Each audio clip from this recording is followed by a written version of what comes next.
Hi ಎಲ್ರಿಗೂ ನಮಸ್ಕಾರ. Welcome back to my YouTube channel.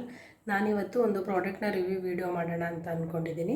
So ನಾನು ಏನಾದರೂ ಮೀಶೋದಲ್ಲಾಗಿರ್ಬೋದು, ಯಾವುದೇ ಇದರಲ್ಲಾಗಿರ್ಬೋದು, ಆನ್ಲೈನಲ್ಲಿ ಪರ್ಚೇಸ್ ಮಾಡಬೇಕಾದ್ರೆ ನಾನು ಯೂಟ್ಯೂಬಲ್ಲಿ ಬಂದು ಫಸ್ಟ್ ಅದರ ರಿವ್ಯೂನ ನೋಡಿನೇ ನಾನು ಪರ್ಚೇಸ್ ಮಾಡೋದು. ಅದಕ್ಕೋಸ್ಕರ ಇವಾಗ ನಾನು ತೊಗೊಂಡಿರೋ ಪ್ರಾಡಕ್ಟ್ನ ರಿವ್ಯೂ ಮಾಡೋಣ ಅಂತ ಅಂದ್ಕೊಂಡಿದ್ದೀನಿ. ನೀವು ನೋಡ್ತಾ ಇರ್ಬೋದು, ಇಲ್ಲಿ ಕಾಣಿಸ್ತಿದೆಯಲ್ಲ ರ್ಯಾಕು, ಅದರದ್ದೇ ನಾನು ರಿವ್ಯೂ ಮಾಡ್ತಾಯಿರೋದು. ಆ್ಯಕ್ಚುಲಿ ಅದನ್ನು ಈ ಕಡೆ ಬೆಳಕಿಗೆ ತೊಗೊಂಡು ಬರೋಣ ಅಂದ್ರೂ ಅದಷ್ಟು ಸ್ಟ್ರೆಂತ್ ಇಲ್ಲ. ಸೊ ನಾನು ಅಲ್ಲೇ ತೋರಿಸ್ತೀನಿ ನಾನು ಯಾವ ರೀತಿಯಾಗಿ ಅದನ್ನು ಆರ್ಗನೈಸ್ ಮಾಡ್ಕೊಂಡಿದ್ದೀನಿ ಮತ್ತು ಹೇಗಿದೆ ಅನ್ನೋದನ್ನು. ನೀವು ನೋಡ್ತಿರ್ಬೋದು, ನಾನು 7 ಬಾಕ್ಸ್ ಇರೋಂತಹ ಒಂದು ರ್ಯಾಕ್ನ ತೊಗೊಂಡಿದ್ದೀನಿ. ಬೆಳಕು ಚೆನ್ನಾಗಿದೆ, ಬಟ್ ನನ್ನ ಕ್ಯಾಮ್ರಾ ಕ್ಲಿಯರಿಟಿ ಇಲ್ಲದೆ ಇರೋದ್ರಿಂದ ಚೆನ್ನಾಗಿ ಕಾಣಿಸ್ತಿದೆಯೋ ಇಲ್ಲವೋ ಗೊತ್ತಾಗ್ತಿಲ್ಲ. ನೋಡಿ, 7 ಬಾಕ್ಸಸ್ ಇದೆ. ಇದರಲ್ಲಿ ನಿಮಗೆ ಬೇಕಾಗಿರೋ ಕಲರ್ಸ್ ಬರುತ್ತೆ. ವೈಟ್ ಬರುತ್ತೆ, ಬ್ರೌನ್ ಬರುತ್ತೆ ಮತ್ತು ಪಿಂಕ್, ಈ ಥರದ್ದೆಲ್ಲ ಕಲರ್ಸ್ ಅವೈಲೇಬಲ್ ಇದೆ. ನಂಗೆ ಇದಿಷ್ಟ ಆಯಿತು, ಸೊ ನಾನು ಇದನ್ನು ತೊಗೊಂಡೆ. ಆ್ಯಕ್ಚುಲಿ ಇದನ್ನು ನಾನು ಬೆಳಕಿಗೆ ಮುಂದಕ್ಕೆ ಎಳ್ಕೊಂಡು ಬಂದು ತೋರಿಸೋಣ ಅಂದ್ಕೊಂಡ್ರೆ ಇದು ಫುಲ್ ಅಲ್ಲಾಡ್ತಿದೆ, ಮತ್ತೆ ಯಾಕೆ ಹೊಡೆದೋಗುತ್ತೆ ಅಂತ ಹೇಳ್ಬಿಟ್ಟು ಇಲ್ಲೇ ತೋರಿಸ್ತಿದ್ದೀನಿ. ನಾನು ಪಾಪುದು ಬಟ್ಟೆಗಳು, ಡೈಪರ್ಸ್ ಆಗಿರ್ಬೋದು, ಮೇಕಪ್ ಐಟಮ್ಸು ಎಲ್ಲದನ್ನು ಇದರಲ್ಲಿ ಜೋಡಿಸಿ ಇಟ್ಕೊಂಡಿದ್ದೀನಿ.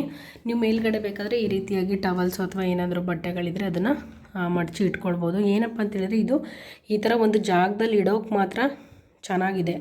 ಅಂದರೆ ಪದೇ ಪದೇ ಆ ಕಡೆಯಿಂದ ಈ ಕಡೆಯಿಂದ ಆ ಕಡೆ ಎಲ್ಲ ತೊಗೊಂಡೋದ್ರೆ ನಿಜವಾಗ್ಲೂ ಇದು ಸ್ಟ್ರೆಂತ್ ಇಲ್ಲ, ಬಟ್ ಕಡಿಮೆ ಸ್ಪೇಸ್ ಹಿಡಿಯುತ್ತೆ. ಜಾಸ್ತಿ ಬಟ್ಟೆ ಆಗಿರ್ಬೋದು, ಬುಕ್ಸ್ ಆಗಿರ್ಬೋದು, ಜಾಸ್ತಿ ಐಟಮ್ಸ್ನ ಇಡ್ಬೋದು, ಆದರೆ ಕ್ವಾಲಿಟಿ ಇಲ್ಲ, ಕಡಿಮೆ ಜಾಗ ತೊಗೊಳುತ್ತೆ ಅನ್ನೋದಕ್ಕೊಂದು ಚೆನ್ನಾಗಿದೆ. ನಾನು ಇದನ್ನು ಪರ್ಚೇಸ್ ಮಾಡಿದಾಗ 700 ಸಮಥಿಂಗ್ ಇತ್ತು. ನಾನು ಅದನ್ನು ಫೋಟೋ ಹಾಕ್ತೀನಿ ನೋಡಿ. ಇವಾಗ 1000 ಆ ಥರ ತೋರಿಸ್ತಿದೆ, ಬಟ್ ಹುಡುಕ್ತಾ ಹೋದರೆ ನೀವು ಕಡಿಮೆಗೆ ಸಿಗುತ್ತೆ. ಅಷ್ಟೊಂದು ರೇಟ್ ಇಲ್ಲ, ಇದು ಕಡಿಮೆಗೆ ಸಿಗುತ್ತೆ. ಪ್ಲಾಸ್ಟಿಕ್ ಕೂಡ ಅಷ್ಟೊಂದು ಸ್ಟ್ರೆಂತ್ ಇಲ್ಲ, ಇದು ಸ್ಟ್ರೆಂತ್ ಇಲ್ಲ. ನಾನು ಕೆಳಗೆ ಇಟ್ಕೊಂಡು ತೋರಿಸ್ಬಿಡ್ತೀನಿ. ಪ್ಲಾಸ್ಟಿಕ್ ಕೂಡ ನೋಡಿ ಅಷ್ಟೊಂದು ಸ್ಟ್ರೆಂತ್ ಇಲ್ಲ. ಮಕ್ಕಳು ಇದ್ರ ಹತ್ರ ಹೋಗೋದು, ಪದೇ ಪದೇ ಎಳೆಯೋದು ಅದು ಮಾಡಿದರೆ ಖಂಡಿತ ಬಿದ್ದು ಹೊಡೆದೋಗುತ್ತೆ. ಇದೇನಾದರೂ ಹಾಳಾಯಿತು ಇದು ಅಂತ ಹೇಳಿದ್ರೆ ಮುಗ್ದೋಯ್ತು. ಇದೇನಾದರೂ ಹೊಡೆದೋದ್ರೆ ಇದನ್ನು ಮತ್ತೆ ಈ ರೀತಿಯಾಗಿ ಜೋಡ್ಸೋಕ್ಕೆ ಬರೋದಲ್ಲ. ಆಗ ನೀವೇನು ಮಾಡಬೇಕು ಅಂದರೆ ಈ ಬಾಕ್ಸ್ ಇರುತ್ತಲ್ಲ, ಈ ಬಾಕ್ಸ್ಗಳಲ್ಲಿ ನೀವು ಬಟ್ಟೆ ಏನಾದರೂ ಇಟ್ಬಿಟ್ಟು ಬೀರು ಒಳಗಡೆ ಈ ಥರ ಸೇಫಾಗಿ ಇಟ್ಕೋಬೋದು. ನಂಗೆ ಇಷ್ಟ ಆಯಿತು, ಬಟ್ ಕ್ವಾಲಿಟಿ ಚೆನ್ನಾಗಿಲ್ಲ. ಆದರೆ ಒಂದೇ ಜಾಗದಲ್ಲಿ ಈ ಥರ ಇಟ್ಟು ನೀವು ಯೂಸ್ ಮಾಡ್ತೀರಾ ಅಂತಂದರೆ ತೊಗೊಳ್ಬೋದು. ಮಕ್ಕಳಿದ್ರೂ ಕೂಡ ಸೇಫಾಗಿ ಯೂಸ್ ಮಾಡಬೇಕು. ಅವ್ರು ಬಂದು ಜೋರಾಗಿ ಈ ಥರ ಎಳೆಯೋದು ಏನಾದರೂ ಮಾಡಿದ್ರೆ ಖಂಡಿತ ಹೊಡೆದೋಗುತ್ತೆ.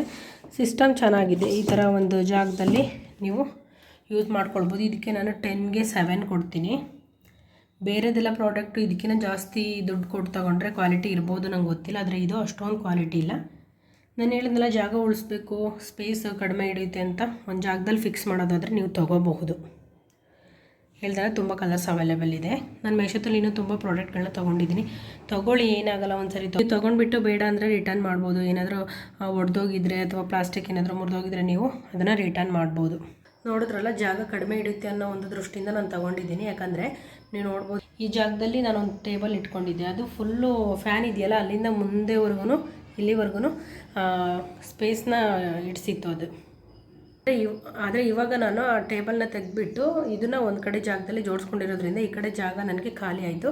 ಸೊ ನಾನು ಸ್ಪೇಸ್ ಕಡಿಮೆ ಹಿಡಿಯುತ್ತೆ ಅನ್ನೋ ಒಂದು ದೃಷ್ಟಿಯಿಂದ ಮಾಡಿದ್ದೀನಿ. ತೊಗೊಳ್ಬೋದು, ಹೇಳಿದ್ನಲ್ಲ, ಒಂದು ಕಡೆ ಇಟ್ಟು ನೀವು ಯೂಸ್ ಮಾಡೋದಾದರೆ ತೊಗೊಳ್ಬೋದು. ಇದರಲ್ಲಿ ಒಳ್ಳೊಳ್ಳೆ ಕ್ವಾಲಿಟೀಸ್ ಸಿಗುತ್ತೆ ಅನಿಸುತ್ತೆ. ನೀವು ತರಿಸಿ ನೋಡ್ಬೋದು, ಬೇಕಾದರೆ ತರಿಸಿ. ನೀವು ರಿಟರ್ನ್ ಮಾಡೋ ಮೀಶೋದಲ್ಲಿ ಏನು ಇಷ್ಟಪ್ಪ ಅಂತೇಳಿದರೆ, ನಾನು ಜಾಸ್ತಿ ಪರ್ಚೇಸ್ ಮಾಡೋದು ಮೀಶೋದಲ್ಲೇ. ತೊಗೊಂಬಂದು 2 ದಿನ 3 ದಿನ ನೀವು ಇಟ್ಕೊಂಡು ನೋಡಿ ಸರಿ ಹೋಗಲಿಲ್ಲ ಅಂತಂದರೆ ನೀವು ರಿಟರ್ನ್ ಮಾಡ್ಬೋದು. ಅಮೌಂಟ್ ಕೂಡ ಬೇಗನೆ ಬರುತ್ತೆ. ಅದಕ್ಕೋಸ್ಕರ ನಾನು ಆಲ್ಮೋಸ್ಟ್ ಮೀಶೋದಲ್ಲೇ ಪರ್ಚೇಸ್ ಮಾಡ್ತೀನಿ. ಇನ್ನೂ ತುಂಬ ಕ್ಲಾತ್ಸ್ಗಳಾಗಿರ್ಬೋದು ಅಥವಾ ಪಾಪಕ್ಕೆ ಬೇಕಾಗಿರೋ ಐಟಮ್ಸ್ನ ತೊಗೊಂಡಿದ್ದೀನಿ. ನಾನು ಮುಂದಿನ ವೀಡಿಯೋಗಳಲ್ಲಿ ಅವನ್ನು ಕೂಡ ರಿವ್ಯೂ ಮಾಡೋದಕ್ಕೆ ಟ್ರೈ ಮಾಡ್ತೀನಿ. ಯಾರಾದರೂ ತೊಗೋಬೇಕು ಅನ್ನೋ ಆಸೆ ಇದ್ದರೂ ತೊಗೊಳ್ಬೋದು ಅಂತ ನನ್ನ ಜೆನ್ಯೂನ್ ಆಗಿರೋ ಒಪಿನಿಯನ್ನ ನಾನು ಹೇಳ್ತಾ ಇರೋದು. ನಿಮಗೆ ಇಷ್ಟ ಆದರೆ ತೊಗೋಬೋದು, ಏನು ತೊಂದರೆ ಇಲ್ಲ. ಸೊ ಈ ವಿಡಿಯೋನ ಕೊನೆವರೆಗೂ ನೋಡಿದ್ದಕ್ಕೆ ಥ್ಯಾಂಕ್ ಯು ಸೊ ಮಚ್. ಯಾರೆಲ್ಲ ಇನ್ನೂ ಸಬ್ಸ್ಕ್ರೈಬ್ ಮಾಡ್ಕೊಂಡಿಲ್ಲ, ನನ್ನ ಚಾನಲ್ನ ಸಬ್ಸ್ಕ್ರೈಬ್ ಮಾಡ್ಕೊಳ್ಳಿ. ಒಳ್ಳೆ ವೀಡಿಯೋಗಳನ್ನ ಕೊಡೋದಕ್ಕೆ ಟ್ರೈ ಮಾಡ್ತೀನಿ. Thank you so much. Bye.